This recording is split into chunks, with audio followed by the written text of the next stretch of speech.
Hi, Team Flyer. How are you doing? Hi, welcome to another beautiful Wednesday over here at the Always Believe Your podcast. My name is Ariadna, as always.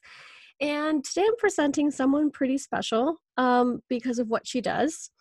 As you already know, I have talked a lot about being sexually abused, and since the get-go, because I feel like our voices need to be heard a lot more.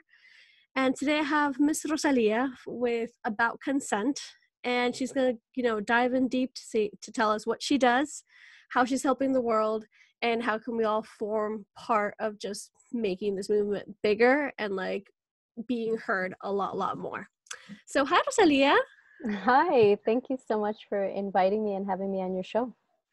Thank you for being here. Seriously, I'm just honored to have your presence, to have your, words of wisdom, and definitely to promote what you do because it's so important. So tell us a little bit about what you do, just a little bit. Sure. So I am a consent educator and a sexual literacy advocate. And essentially what I do is educate survivor parents on the topics of body safety, boundaries, and consent so that they can prevent abuse and break cycles. I'm also the founder of Consent Parenting, which is the platform that I use to do that. I'm the host of the About Consent Podcast, which is specifically created for survivors and those who support survivors. And very soon we'll be launching my clothing brand, CONSENTwear, this year, full on, which is a clothing brand for kids, teens, and adults to help spread consent culture. That is amazing. That is, just everything that you're doing. And the reason why I said a little bit right now, because we'll dive into that a little bit more later, of course. And so before we continue, because it's so interesting what you do, tell us a little bit about your backstory. Sure. So I'm originally from El Salvador. That's where I was born. And we grew up there. I basically lived there until I was 5. And then we moved to New York with my family. We were refugees from the war. Very fortunate to be documented. I moved to New York and grew up in New York. I was first generation. I live in Canada now, but I grew up in the States. And I grew up in a home that was kind of unstable because my father is an alcoholic, and my mother is a survivor as well. So we grew up with a lot of very overprotected, very strict Catholic home life. One of the things that I remember really specifically was that it was also really sex negative, meaning that it was always about don't dress like a slut, don't look like a slut, because you're going to be inviting unwanted sexual attention. I mean, that wasn't what my mom said to us, but that was essentially the underlining. Yeah, that's what I understood between what I was getting at church and, sex was sinful, don't even think about it. But yet I was also growing up in the 80s in New York, where it was this sort of sexual explosion of Madonna's singing like a virgin, George Michael is I want your sex. So there was all this conflicting messaging I was getting. And so trying to navigate that was really interesting because of the home that I grew up in. And my parents separated when I was about 11, which was very fortunate because I probably would have experienced a lot more trauma had that not happened. And when one of my siblings, when I was about 17, one of my siblings basically came out and said that she had been abused, which was a big shock. But at the same time, I remember thinking, well, that's not surprising either. And I hadn't come to terms with my own abuse. I hadn't remembered. I had so many blocked memories. So I hadn't remembered anything about myself. But when she came out about that, it was really a pivotal time for me because I was taking a psychology class in my high school. And I had watched this movie called Sybil. I don't know if you're familiar with it. No. Sally Fields. Okay. So Sally Fields plays someone who has multiple personalities. And essentially, she starts working with the therapist who helps her to bring those into one and to start healing and learning, figuring out why she had all these personalities. And it all stemmed back to childhood trauma. And it was a light bulb moment for me to realize that people can heal. it's possible. It's possible. And I Exactly. thought, oh my goodness, like, this is amazing. Like, I want to go into psychology. What can I do? I really wanted to help my sister. I really wanted to figure out a way to help her, navigate this new reality of being able to tell her family about it, to tell us. And so that made me decide to go into psychology. I went to school, to university, to become a sex therapist. But again, I still hadn't dealt with my own abuse. So in year 3 of school, I was getting really triggered, and I didn't really even know why. And I decided that I was going to go into photography, because I thought, if I become a photojournalist, maybe there's more, like, I can help in a bigger way. And I just actually went into photography, started working in New York City at a photo studio, and kind of got sucked to the dark side of photography. I ended up starting to work in like high-end fashion and beauty photography with like that kind of dark side. yeah, that kind of dark side. It was like I was seduced by, like Victoria's Secrets, and like working on Beyonce shoots, and like on set with these really big names. And I was at the top of my career in marketing and photography, but I was very unhappy. I realized, like, this isn't really what I want to be doing. Like, this is great. Like, if I told anybody, they're like, oh, that's an amazing job, but it wasn't where I wanted to be. And so I left that job in marketing. I was working at a photography company, and decided to go back to school for documentary work. So I decided, one of my projects is, they said you have to pick a project, for your thesis. And I decided to focus on doing a documentary on rape survivors, to find out what was it that empowered them to heal. Right? I was still really curious about this. It's incredible. And so I started digging, and, in documentary work, you have to find a story, right? Because, I mean, you can't just like do a documentary about a bunch of facts.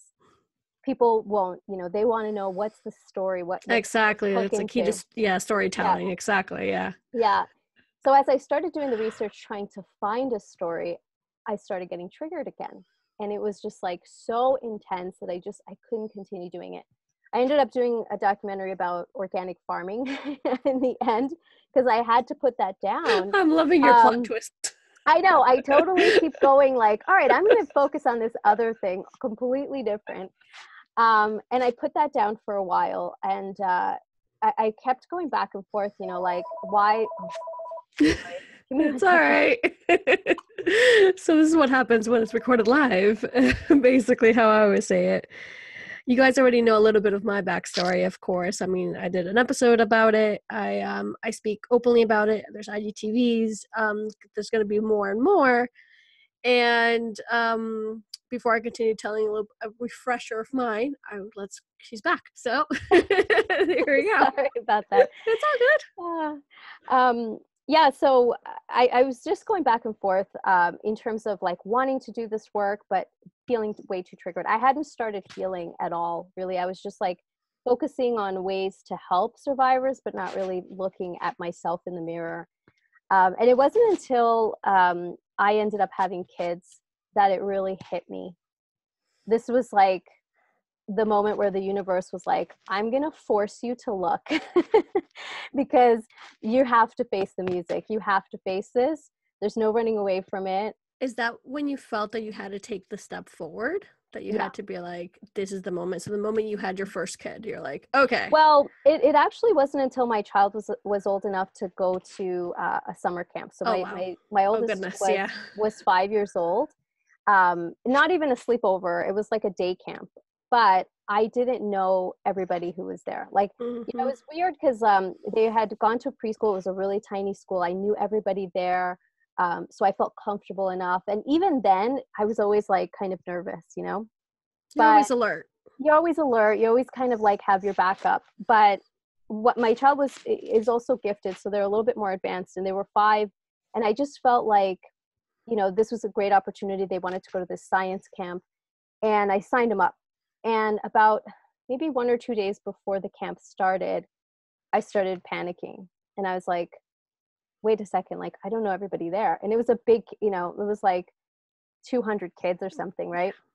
So it was all these kids, all different ages. The volunteers were teenagers. I knew the 2 people that ran it, and I knew them, so I felt comfortable. But then I had forgotten that it's like all of these other Oh, these other people. people, exactly. And my kid's 5, and I'm like, oh my God, what have I done? I just thought I was like the worst parent in the world because I hadn't educated my child enough to feel like, okay, they can at least, if something happens, they can at least tell me, you know, but they don't know how to look for red flags. They don't, you know, they're very trusting and they're just adorable. And so I started having a panic attack like the day before. And I tried to like tell him as much as I could, you know, like cram all this information. And he's 5. He's like, okay, like not, you know, not really understanding all of it. But the day that I sent him, I just felt like the worst person. And I thought, I can't live with that kind of anxiety, number one. No, So either like I take him out of it, or I figure out how to empower my child, like how to educate and them. the second one is definitely the best option because you're moving forward as well with that, with what you're doing. Exactly. And part of it too was that, I mean, I had 2 more children to go. So it wasn't just this one child. And I thought, you know, I may as well jump into this. And as I started to do that, the memories of my own abuse started to surface. And I started to realize like where the anxiety was really stemming from, because at some point I felt like I was being too paranoid. You know, it's like, am I being excessively paranoid? You know? Yeah. Yeah, I feel you. Like, I resonate with your story 110% in many different moments of it, Mm-hmm. Yeah. because mine happened when I was a kid, when I was like anywhere between 5 to 9, more or less. So your son age at that moment. And then again when I was an early teen, like 14, Mm-hmm. or mid-teen, I guess, 14, 15 years old. And much like you, I had no recollection of it until I was like 20, 21, more or less. And by then, it has a lot of factors, much like yours. I also had alcoholic parents. I also, I moved out when I was 17. I traveled all my life. We moved a whole bunch. And I was, with a lot of toxic relationships over and over and over again. And at some point, oh no, and then there you go. So before I tell you that, I wasn't taking care of my health. I was, all these negative thoughts, and it affected my health a lot. So I fainted Mm-hmm. one day, and I was just very not nourished at all. And the doctor goes, "You're going to get better. Why don't you talk to a therapist as well?" So I started. Mm-hmm. That was kind of like my end point of like, this is the final point of my life. Like, I just wanted to be done with it. I started talking to a therapist, and throughout my journey, and that was 11 years ago, more or less, it's come a ridiculously long way, thankfully. And if that wasn't enough, much like you, better said, I'm not a mom yet. However, I've always worked with kids, and my intention always with them, it's like, I didn't have a really good upbringing. Let me help kids. Let me see what I can do. So with me, I was a foster mom as well. So it's that kind of feeling. And I know, like, if I ever become a parent, which at this point, all right, we do hope to become parents, but I didn't know that I always wanted to be one because of everything that's happening or that Mm-hmm. happened. I was like, I need to make sure my kids are safe. Yeah. So I stumbled across your page some way, somehow, and I immediately turned to my husband. I'm like, this is what we need to do. We're not pregnant yet. It's not in the cards right now. However, this is exactly what we need to do. Yeah. Well, that's And amazing to be proactive. yes, yeah, because like I understand where that anxiety comes from, because it's like, I don't want them to go what I like. Even it happened to one of my closest friends. It happened to a lot of people. Mm-hmm. Now, if you really think about it, but before we get into deep that conversation. And recently, she's expecting baby number 2. Her first baby's a boy. And she's like, I kind of hope it's a boy because it happens to more girls. And I don't want her to go through what I went through. And Mm-hmm. that feeling alone, that sentence alone just says everything. Yeah. Yeah. So Yeah. that's why your story resonates with me to some extent, and like in places, of course. And once more, the moment that you kept like pushing away, like it's gonna come bursting out, and it needs to. So Yeah. exactly. So Yeah. thank you so much for sharing that, for having the courage, obviously, to be like, okay, this is enough. Yeah. Yeah. Well, like I said in the beginning, I come from a family of survivors. My mother is a survivor. She was raped by a teacher when she was 14 and never told anyone. I mean, like until she was in her 70s that she finally disclosed that. And it explains so much about the way that she raised us, and like understanding that why she was always so protective of the world. However, because she didn't educate us on body safety and understanding our rights and boundaries, we couldn't practice that in our own home where it was actually happening.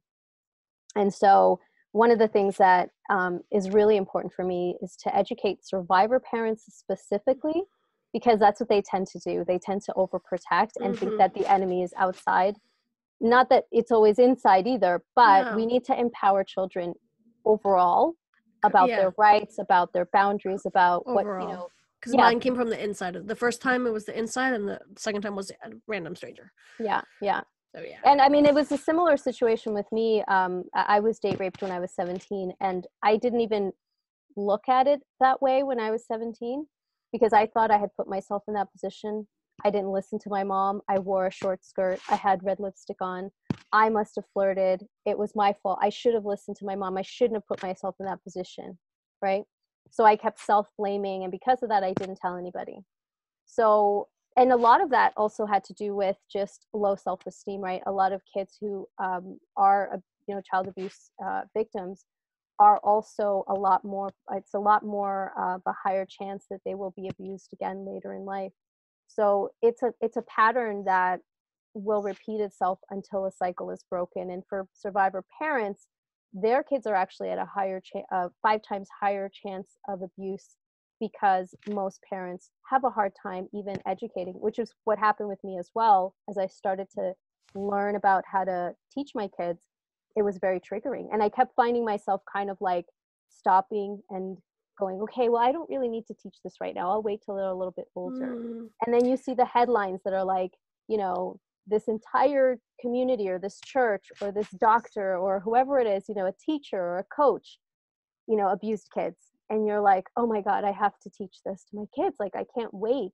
That you are so riddled with anxiety of like, how do I talk to my kids about sex? How do I talk to my kids about masturbation? How do I talk to my kids about, a bad person that's out there without freaking them out? Yeah, that's the very thin fine line. Exactly. So you have to come at it like in a good place, like in a place of calmness, obviously, and patience.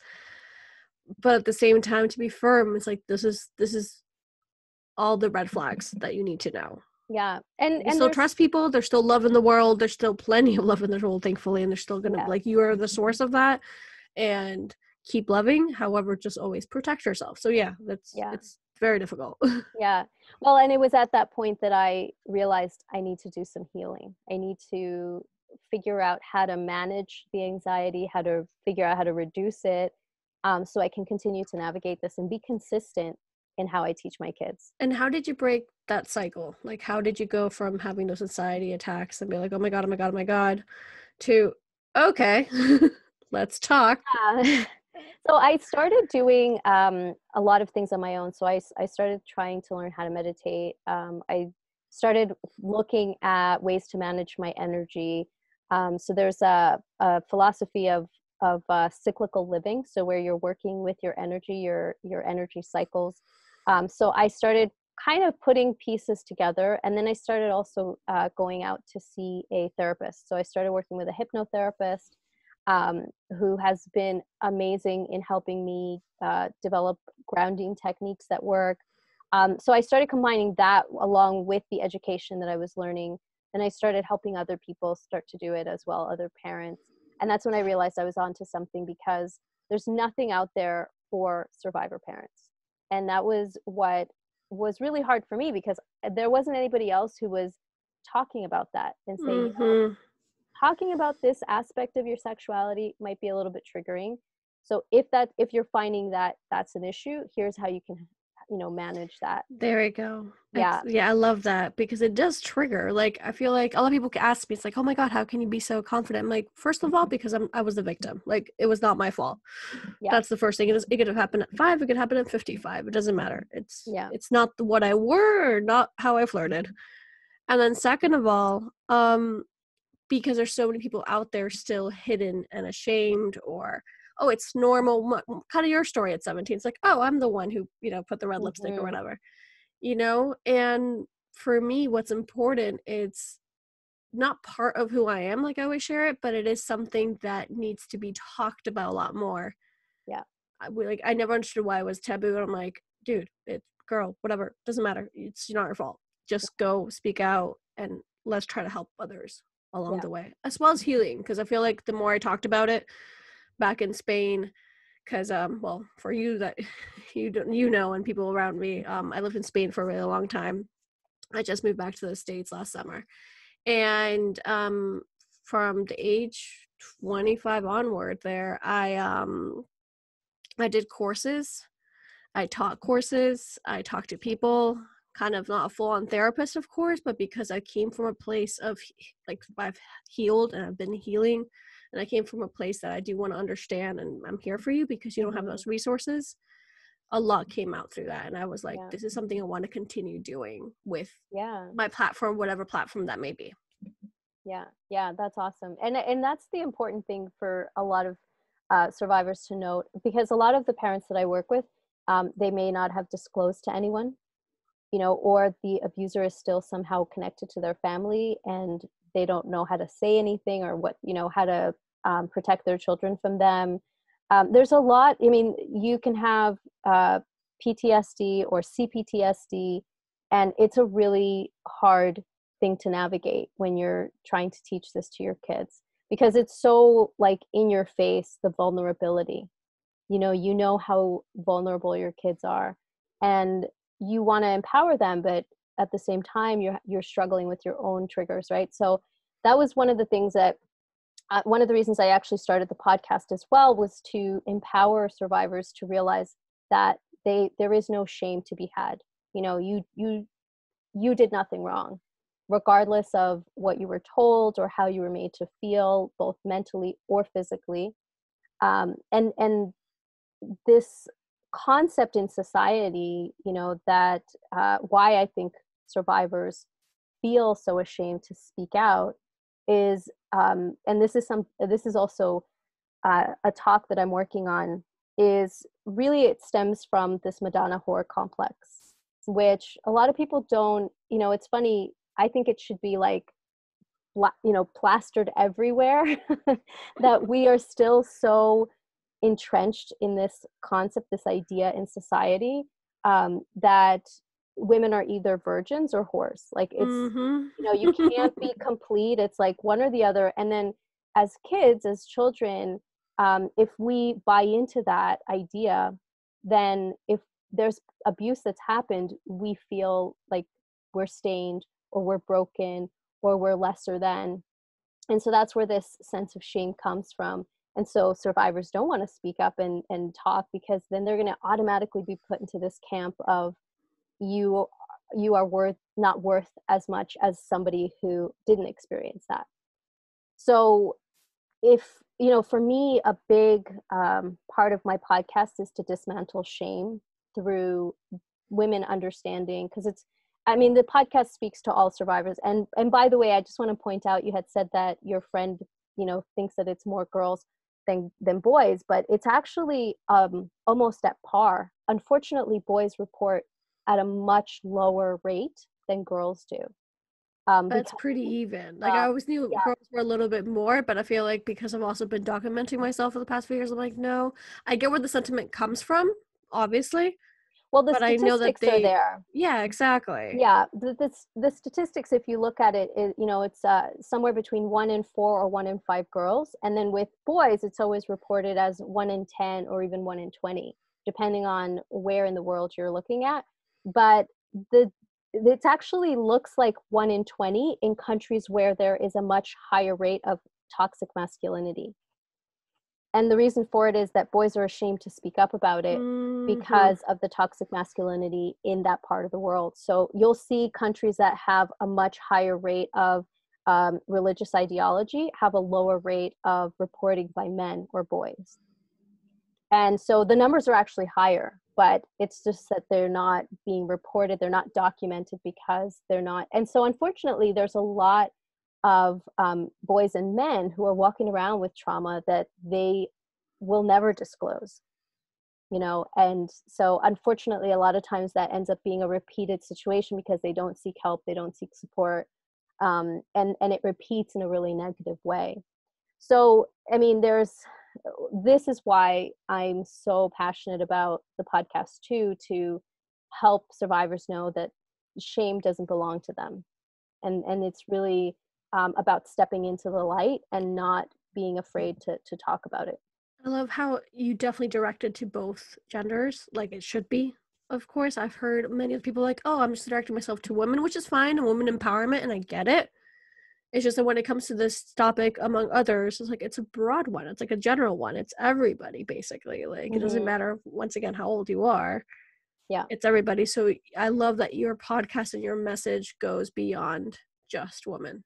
Yeah. Because you have to take them in like consideration. Yeah. They go through their own sets of problems. Do we understand to some extent? Of course, we don't understand fully because we're women. But they have their own issues to go through. And then like they also need a safe space. Yeah. Yeah. So there you go. Well, Love it. I mean, the reason that I also say that is because although my father is an abuser, I also believe that he was also abused himself. I don't have any communication with him anymore, but I suspect based on information that I know about our family. And so that's one of the reasons why I also highlight that point, because anyone who has gone through particularly complex abuse, has definitely the need to seek out some kind of help and support, because there's so many factors that complicate the issue as a person, goes through different stages of their life. So that's, as I mentioned before, like in my, when I talk to parents, it's like, I understand this issue from as many angles as you could possibly understand.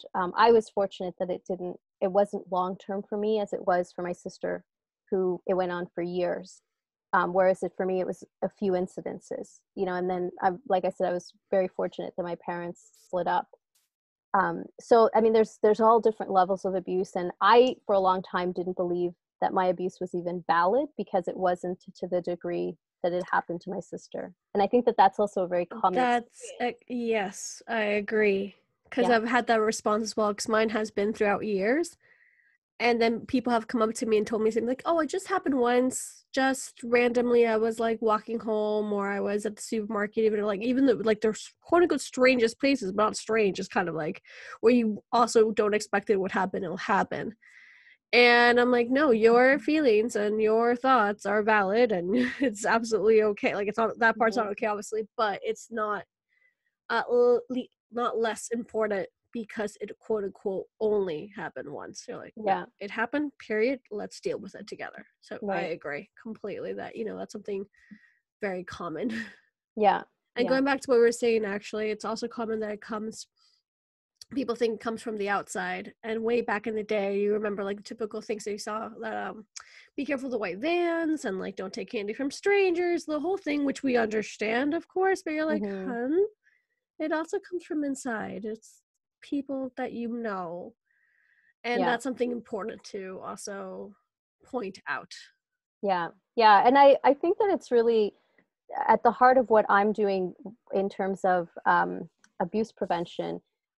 I think that everything that's happening with the Me Too movement is super important. How we're dealing with the aftermath of what happens when a survivor, speaks up, is all critically important, because, otherwise survivors are afraid to speak up and to report because of the backlash that they receive, or not being believed, or being put through the ringer in the legal system. Like, I understand why it's difficult, besides the shame that they feel, right? Like, that's part of it. But culturally, I think that that's why they're not believed in the first place, is because there's all of this victim blaming that's happened and all of that stuff. But on the other end of it, where I also think is really effective for us to not have another Me Too, is for the prevention side of it. And that takes a lot of,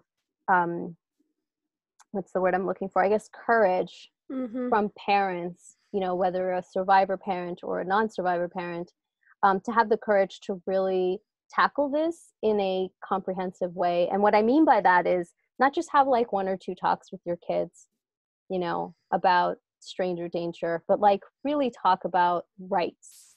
You have the right to your body.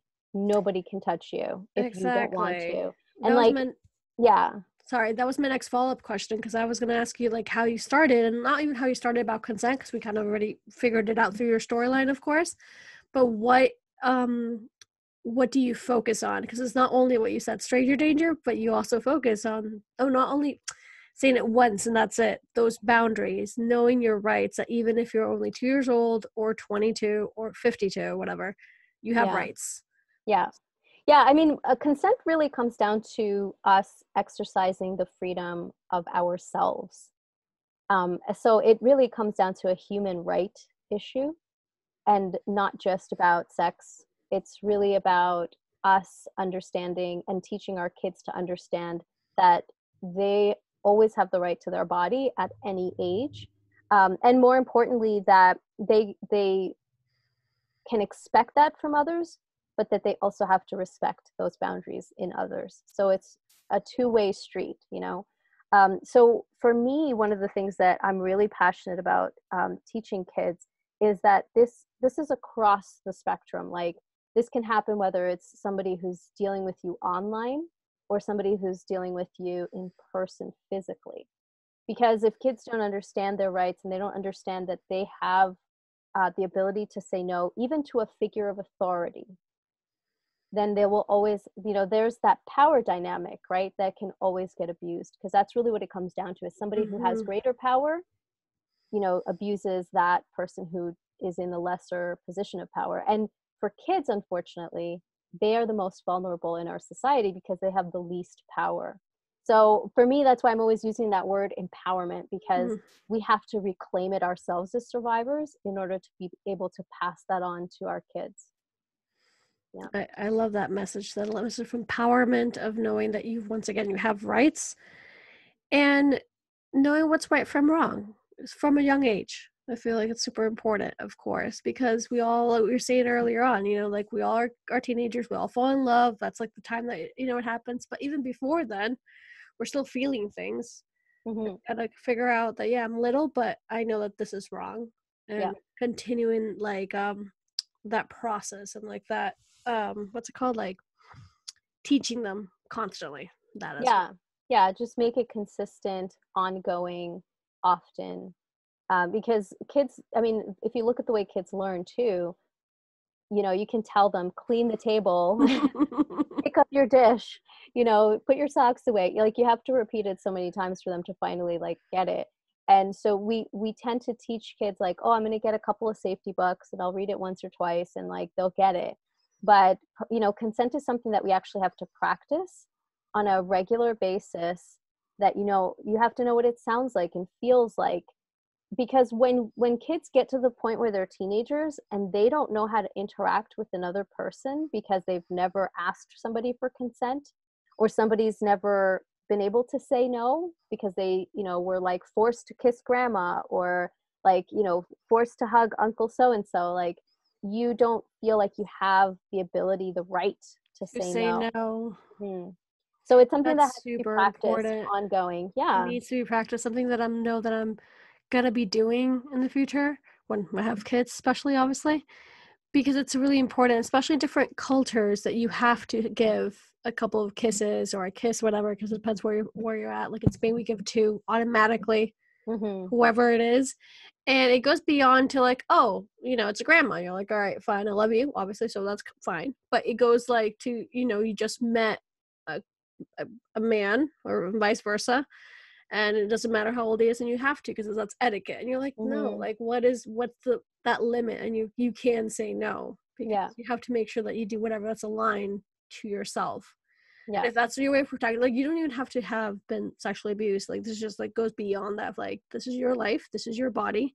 Oh, absolutely. Yeah. You know, so I feel like also with like things that you're doing, including your podcast, it goes to help other people, even if they haven't gone through it, to know about consent. Literally. And you know, the name is obvious because that's your name, obviously, About Consent, and there you go, that's all the information. Apart from, you know, talking about what we just talked about, you also have masterminds, you have courses. Tell us about.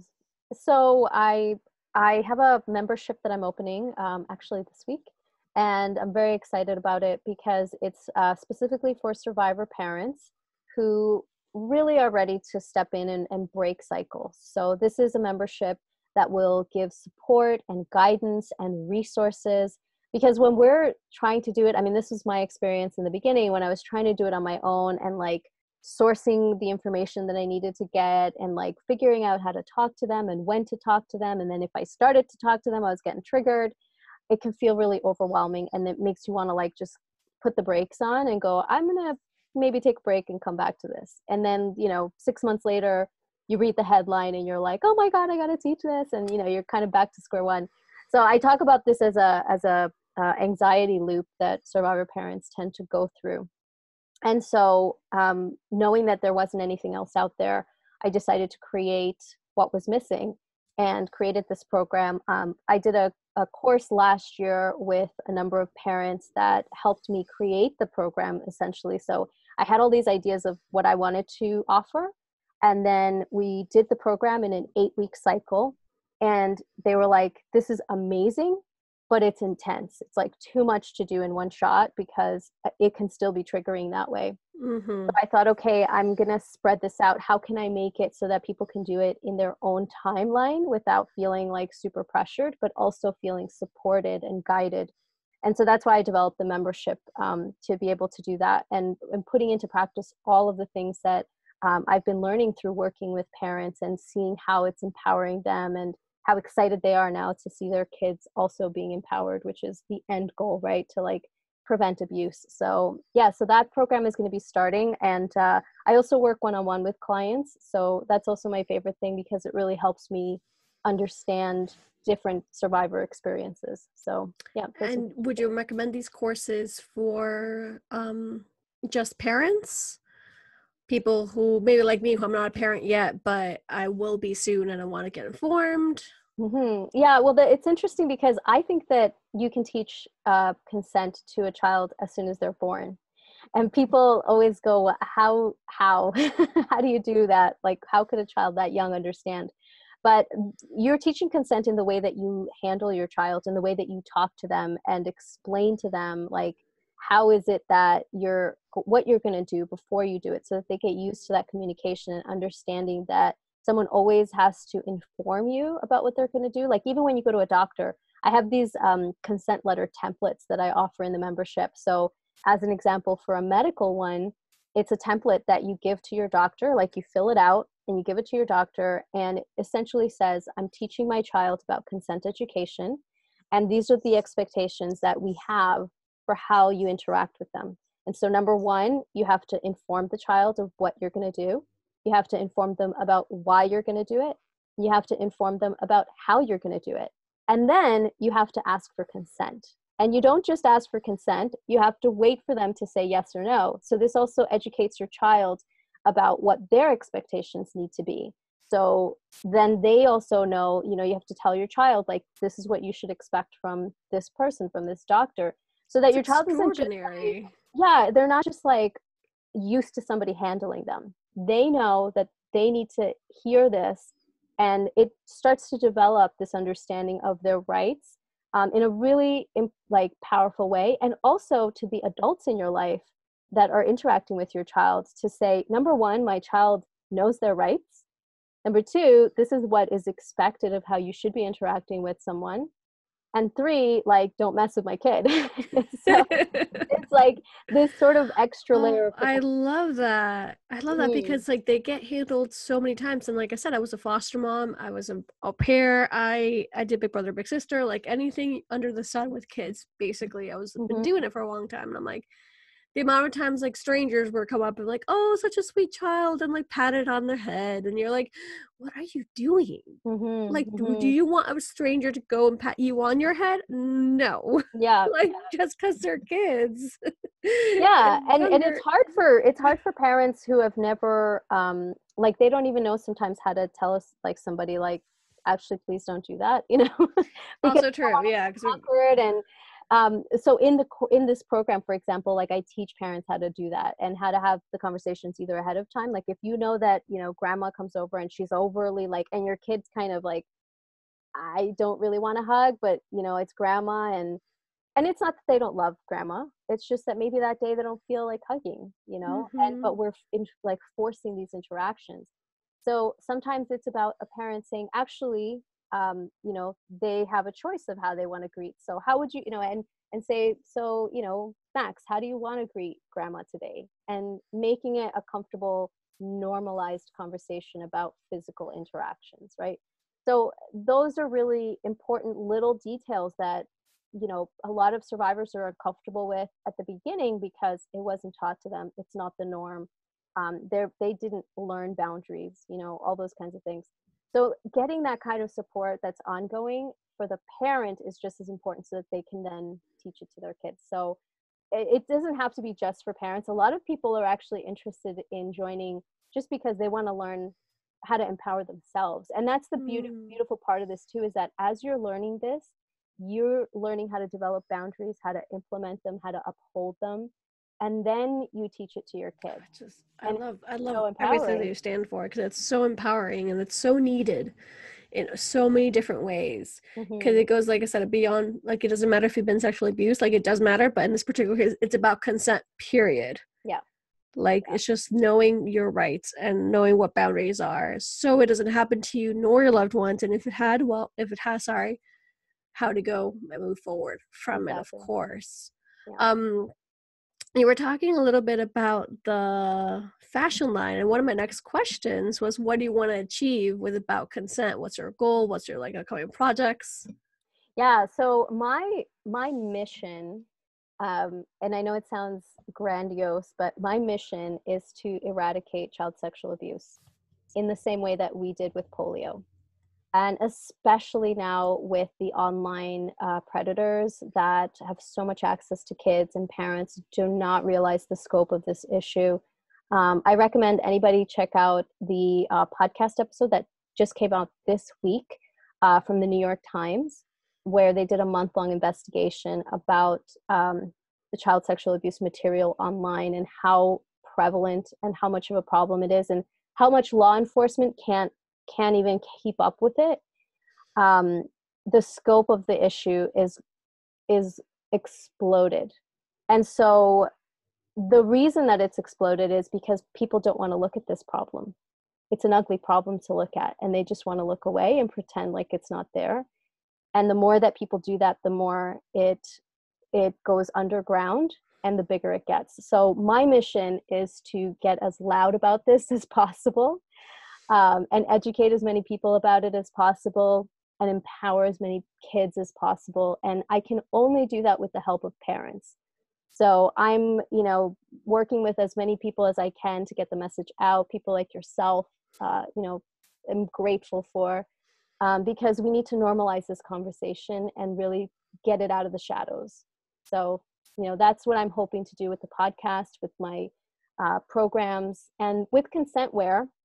It's really about kids starting to wear clothes that said, I'm a consent-empowered kid, and I know my rights. I have actually this really awesome underwear that's going to be coming out that is for teens, particularly for college age teens that are going off to school. And, it's just this extra layer of saying, this could be something that's used in courtrooms if necessary, where it's underwear that literally says can only be removed by the user with consent.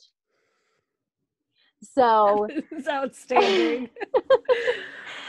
So stuff like that. So that I'm really excited about this new clothing line. It's really it's that power. It's that message. It's whatever you're doing right now, including you like, oh, you think a fashion line? Like, no, it's a message behind what it is. That's so extraordinarily powerful. Yeah. So it's all about getting the message out and really creating consent culture, because I'm done with rape culture. We need to dismantle it. I'm done. Please, and now. And it's just about consent culture and knowing, I keep repeating myself, but it's the freaking truth of knowing your rights. Yeah. Just knowing your boundaries. Like, just, you can be touched whenever you want to be touched. The end. There's nothing else around that. It doesn't matter who it is. That's it. All right. So we have a few more questions to go, but my last kind of deep one would be, what word of advice would you give out to people who have been abused or have someone in their inner circle who has gone through it? Yeah. So, a lot of people will say go get therapy, but that's not always accessible for everyone, and it's also not always the answer. I think a lot of times for survivors to even be able to step into a healing journey, they need to gain and gather strength to do it, because the scary thing for most survivors is that if I go into therapy, it's going to open up this can of worms. I'm not ready to do that. Preach. I'm just going to do something else. And that's what I did over and over again, Same. Exactly the same. Yeah. So I think a lot of it has to do with, it starts with doing things like self-care that's loving, that's really just gentle. A lot of times we are so burnt out because, out of low self-worth, we are always trying to prove that, we're good and that we're okay, and overachieving a lot of times, and we burn out, or we just give and give and give because we're trying to prove our value. So we end up burning out and we don't take care of ourselves. So I know that the whole self-care thing is like a buzzword right now, but I think for survivors, that's the very first piece towards healing, is starting to focus inward on how can we love ourselves more and really truly start taking care of ourselves. Because when we do, really and truly, once we do, we start to realize that we are worthy of healing. Exactly. And that was my next thing, to know your power, know your worth. Yeah. I completely agree. I mean, I just happened to stumble into therapy and talking, but along the way I didn't always have a therapist, so it had to be a lot of self-love. It still is to this very day. I mean, I'm in a very loving relationship and very healthy, thankfully, and that's how I got all of myself all the way here, much like you with your 3 kids, of course. But it has to be every day, and we forget about it. We totally forget. Not only if you're a survivor or not, it's something that we generally forget about, but talking even more in depth as a survivor, it's incredible how easy it is that we burn out by accident. Just kind of I'm conscious of it. I know I have to self-care, and I know I have to take breaks, and I know I have to but you're like, oh, it's okay. And you're like, no, especially what you've been through, even though it could have been 20 years ago, you're like, it's a little piece of you right there. So yeah. I agree. Just that kind of self-love, self-care. And yeah, it's a buzzword, and maybe we should be more grateful that it is all of a sudden, because okay, here you go. At least it's, a really positive word. Yeah, exactly. So I love that piece of advice. You're right about therapy. It's not, and then it opens a can of worms as well. I agree. You're like, I don't want to go through all that ish again. Why do I have to? No, I'm fine. Yeah. I mean, and there's also different kinds of things that you can do besides just talking therapy. I believe in somatic therapy as important, where you're working from the nervous system level, depending on the level of trauma that you've had. There's things like EFT, there's hypnotherapy, there's all different kinds. And there's EMDR. You have to really look at what it is that you feel you're ready to step into. Sometimes our healing doesn't even begin with talking about the trauma. It just begins talking about self-worth. And that ends up leading towards that, or how do I have an improved relationship with my partner? And that may be what you're going for. So it doesn't always have to be about diving right into the trauma that you experienced, because that'll eventually come out. What you need to do is just start to focus on self-improvement. And when I mean that, it's not about improving who you are. It's about tapping into who you are. Mm-hmm. It's not about becoming some other better version, because that will come through healing. But it's really knowing who you are within. Tapping into your power. Yeah. I love that. That's very empowering. I love it. Talking about all that self-love and tapping to your own superpower. Mm-hmm. What do you do every day that helps you move forward and find that inner love? So I am a very passionate and strong believer in meditation. I meditate every day, which wasn't something that I could do a long time ago, because that was almost kind of triggering too. But I've learned how to do it. I learned through doing breathing meditations. For some people, that's also triggering. So, just be aware of, if something doesn't work for you, that's okay. You try something different. Don't give up on yourself.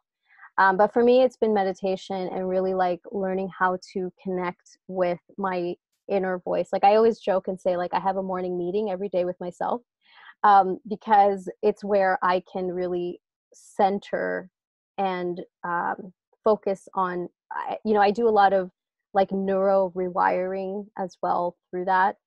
It's important for me to break old patterns. So that's one of the things that really helps me tap into my own power and break through these old belief systems that, are still they surround us, so having that has been really powerful. And then dancing, like I think body movement is so important, It is.